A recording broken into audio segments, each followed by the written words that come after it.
Hey guys, it's Renuo. You might know me as Dark Renuo in the game on Thornblade, Nightblade. Might have seen other videos, but as promised, I'm going to go through skill build now that 1.3 has hit the shelves. Lots have changed really, especially for gear. But we'll start with the skills and what builds we're going to use for this. So, been asked, what do we need? What do we need to use? What's useful? And we'll start with the mark.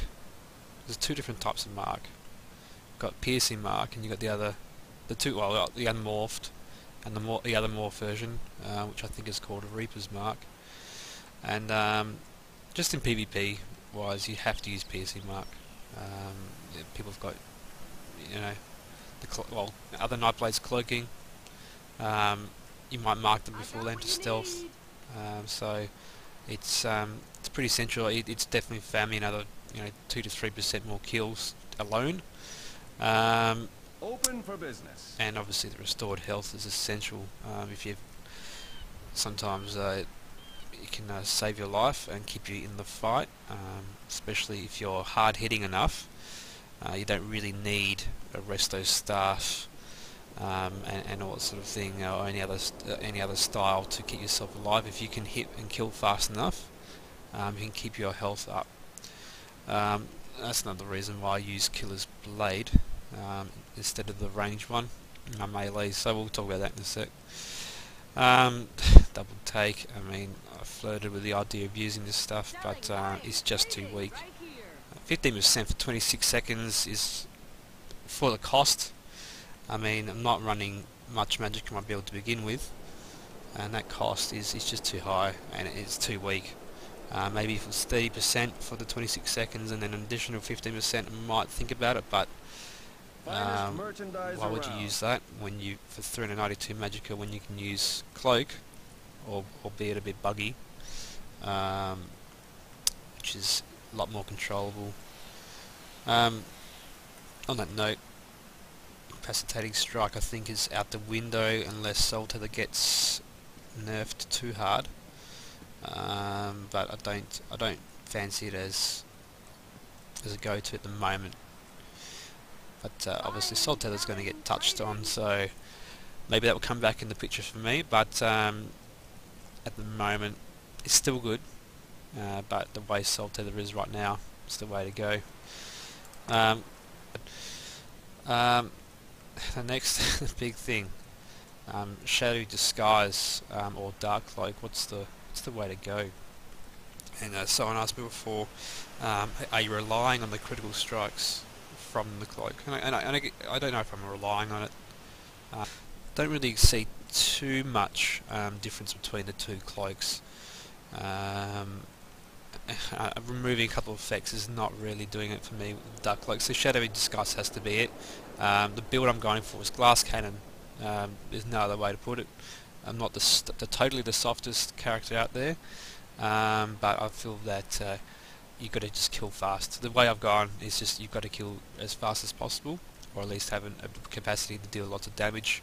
The only defense I've really got is Cloak and Roll, and CC break and all that sort of thing, which you need a lot of stamina for.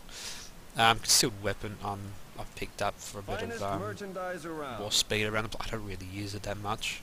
It's on my melee bar, the dual wield bar, but I don't really use it that much. It'll be level up soon, but I've killed a few people using the cloak and concealed weapon combo, but I think at the end of the day, if you can mark them and shoot them, it's probably better off. I've got a nice little glitch there with the daggers looking like my bow. I think these are all Aspect of Terror. I would put back in the bar again if I was going to do more small groups and less solo, but at the moment I've been doing about 99% solo, so I've kind of left it for the time being. But I can get the fear back again, and that'll be pretty helpful. Summon Shade is the most useless thing in the game, unless you feel like trolling people for 15 minutes, like some players like to do. Moving on to the siphoning stuff. siphoning skills. Obviously, as I was saying before, Soul Tether is definitely the go-to right now. It's a tad too strong, of course, but it is easily countered. To be fair, a lot of players have healed through it easily, but it was quite helpful to stun and being able to lay into them in the meantime. So for me, still the one to go for. Soul, people might realise that I use that on my bow bar as well. Some people are a bit confused of why I bothered to do that. First of all, I don't really use magic abilities when I'm shooting. It's all in the bow attacks. But I use this as low on stam, and but need to keep up the pressure and get a very small heal over time back. But also because of Magic Flood, keep that Magic a little bit higher again. Need a bit more because I don't put much in my gear, and I've only put a few points on my character, I think 3 or something like that.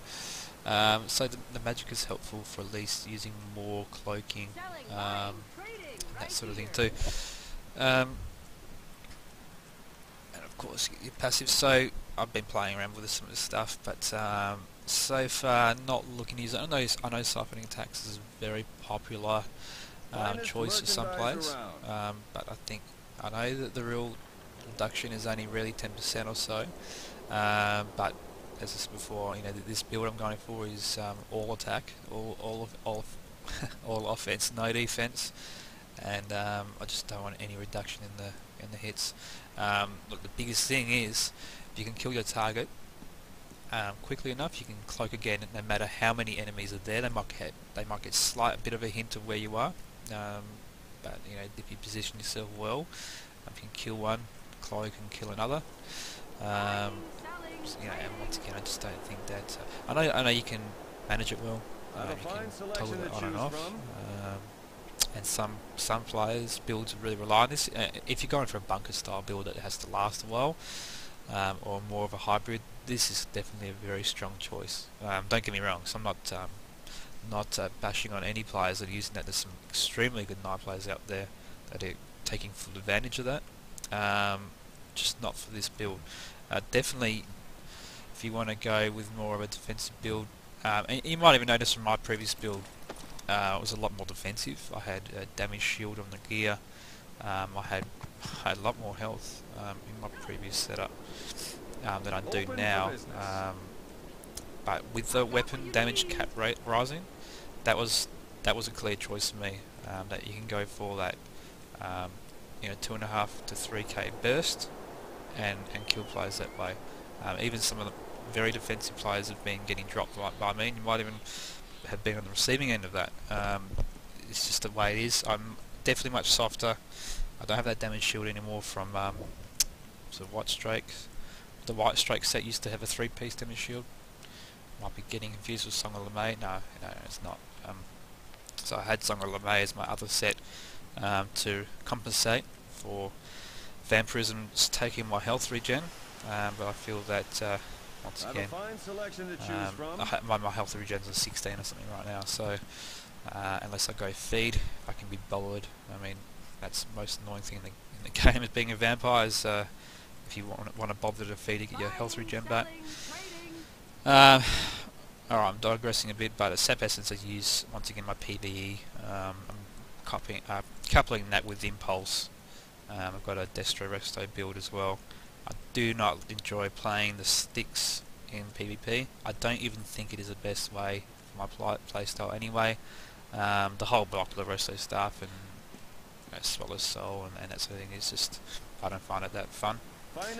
It is effective, not knocking that. It does work. It is a valid way to play. Just prefer the shooting. Alright, so then obviously with the two abilities that I use from the dual wield, the only thing I consider putting in is Flying Blade. At the moment I'm kind of enjoying the running speed, but I used to put Flying Blade sometimes in here.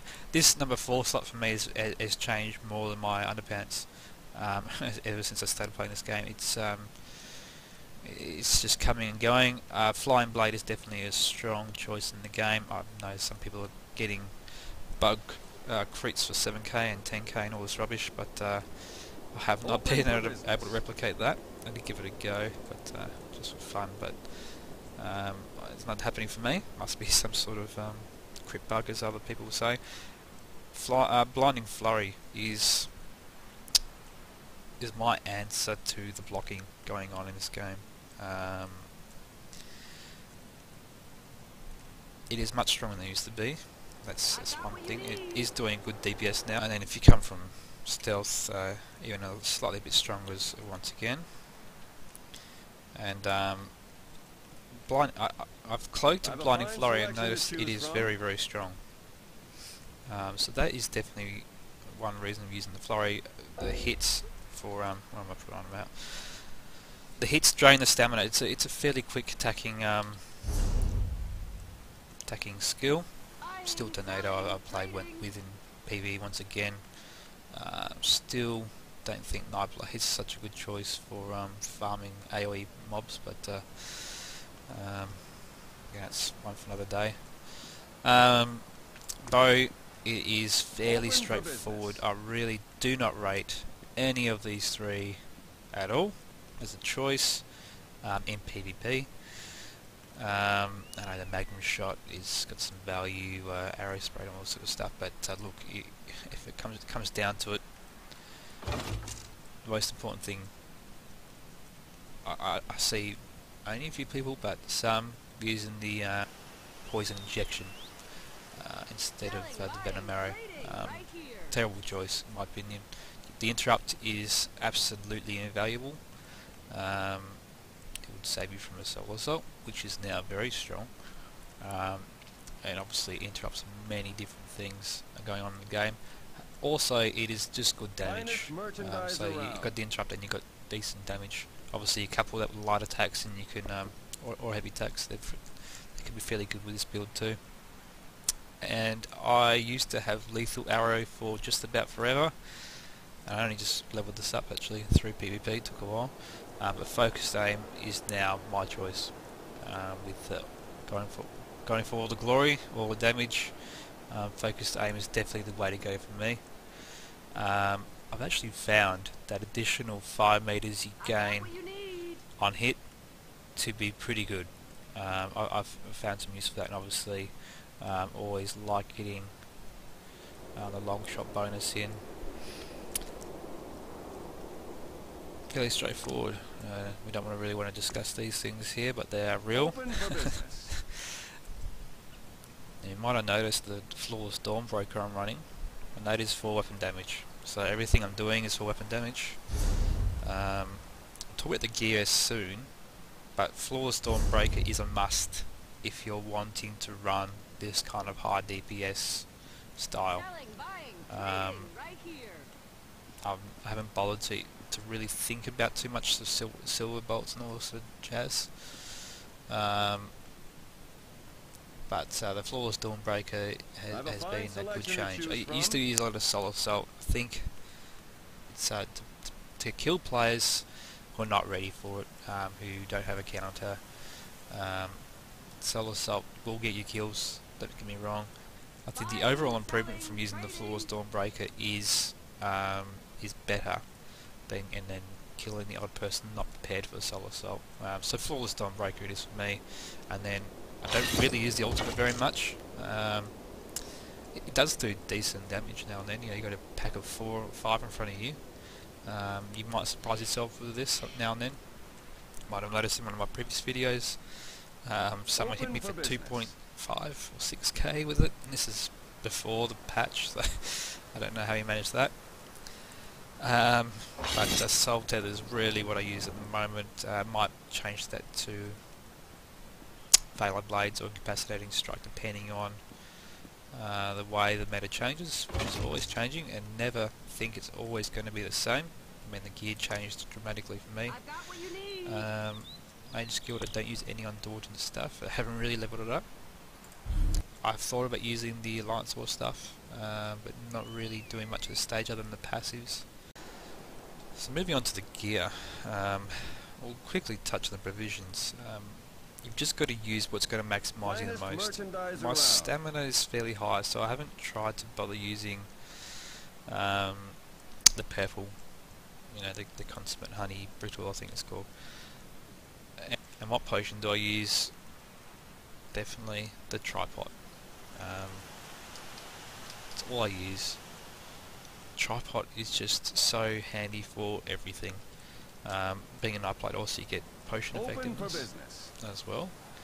And this is just, I use it for, you know, stamina and magicka as well. If that's low and the health, even if the health is full, I need to use it.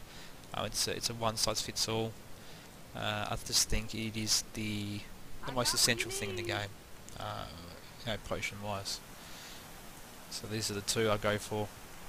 Usually have stone repair kits as well, but I've been burning my APs into something else, and we'll talk about that soon. So what am I putting all my alliance points into? Because you might see they're fairly low, and this is why I'm doing it. Now you might look at that trait and think that's awful. You are correct. It isn't so good. Obviously, there's a number of traits better than well fitted. You know, it might provide me some benefit. I have to look at the glass half full if I made a decision to go this way. But the four items plus 32 damage is great. Is exactly what I'm going for. I intend to have the armor pieces, so I am missing the gloves. That's why I'm using a blue Ashen's grip with the Ashen's grip here. So I wasn't really intending to make this video until I had it, but I've been very unlucky with the chests. There's the one that defeated the corrupted spirit inside of the weird tree. So my armor protects. This is a bit of a well-kept secret for some reason. So not many people are aware of these urns. If you go to the PTS forums, you'll find a thread. Don't know if it's on the front page anymore, but it's called 1.3 sets, something along those lines. So it's got the craftable, it's got the PvP, it's got the new ones added in. Morag Tong used to be a low-level drop from memory, but it's now in these things. So small medium armor obviously is for the gloves, the belt, that sort of thing. The big, the large, sorry, just in case you're not aware, is your helm, your chest piece, and your legs. So I've already got what I need from there. I've got the helmet. All I need now is the gloves. I'm hoping to get the dagger as well at some point, but high priority right now is the gloves. Let's just, once again, I've spent a lot of APs on this, but let's hope for some luck. Cross your fingers for me. And my luck still sucks. So anyway, that's what I've been doing with my alliance points. Hence, more siege repair kits, or got my last few oil pots, and I'm using those wisely. So yes, back to my set. That is what I'm going for. I've only got 3 pieces. It's kind of burning me right now. I'm not enjoying it, but getting the extra health on the Ashen's grip, the gloves, and the dagger at the moment, because I was using 3 pieces and 4 pieces on the daggers before. So Hunting's Rage is the one way to go, and I think that is a keeper. But the stamina, some critical, and the plus 28 weapon damage is pretty handy. Now you might be wondering why I put on poison damage. It's not a legendary enchant, but I'll get there when I get more money again, or that sort of thing. It's because the Morag Tong set will provide bonus damage to poison, which will probably stack on top of the poison damage they're taking from Focus Aim and Venom Arrow. So thinking, you know, might be a way to go. You can always change it in the future, but hoping to replace this with Morag Tong Dagger, legendary that up, and then replace the obviously to get the gloves, which is absolutely killing me. I can't find it. But anyway, what else have I done? There's a number of different ways. People ask me how the hell am I getting weapon damage up. There's just look around. There's sets available. Here's one really cheap way that I got my weapon damage up. Got Man of the Shadow Walker, 2 pieces of that. Just the rings alone I can put on my enchantments that I'm after. And then, oh yeah, the Pendant of Moragtong is here too. So that's one of the pieces. So just in case noted, where you can, if you can Google this, if you just go Moragtong set, it'll come up straight away. ESO head, or I think the website is. Alright, and the other 2 abilities I was talking about before, I didn't mention Ambush and Killer's Blade. I think the health back as an execute is more helpful in PvP than a bit of more extra range, because when I'm going in with dual wield, I'm already standing in melee range, so I think the health back on the kill is more beneficial. Just my personal opinion. Ambush, there's been a bit of discussion about Lotus Fan versus Ambush, but Ambush is still comfortably the way to go. I think most will agree with that. How about some alternatives? May prosperity find you. You are here to make a deposit. Something's up on here. Please come and buy it. We do have the Sentry set. That's another way to get some weapon damage up. 3-piece. You know, you just got to think it through. You got to think, what's going to work for me? What's going to give me the stats I need? Once again, also you can use the Ashen Grip. There's a fairly quick way of getting 3 there, so you can have 3 Ashen Grip, 3 Sentry, Shadow Walker. You've already got some damage up, and of course you can always put a legendary damage enchant on jewelry and get 13 damage right there. What else do you need? You need 2300 stamina. I think that's the way to go right now. Gets your weapon damage up, but you need a lot of stamina. For any stamina build, you need lots, because we got. Unfortunately, unless Zenny decides to change these things, we're going to have to use stamina for your CC break, your roll dodges. Sometimes you need to sprint away from the AoE of bats. Yeah, if you want to kill someone with bats, you just get out of the AoE. I don't think that's an overpowered ability at all. I think it is hitting pretty hard, but you just get out of the bats. Come on, guys. Health, I think I've done the bare minimum. Let's keep it real. I mean, this might be too low, but I was trying to get all these other things. I could definitely done more on the recovery side of things, but I think I opted for spell resist because, let's face it, class abilities are what gets spammed by most people. And my go-to was you have to have 1600 Magicka, so I made sure I got that first. It's full, you know, it's just about 4 cloaks if you need it.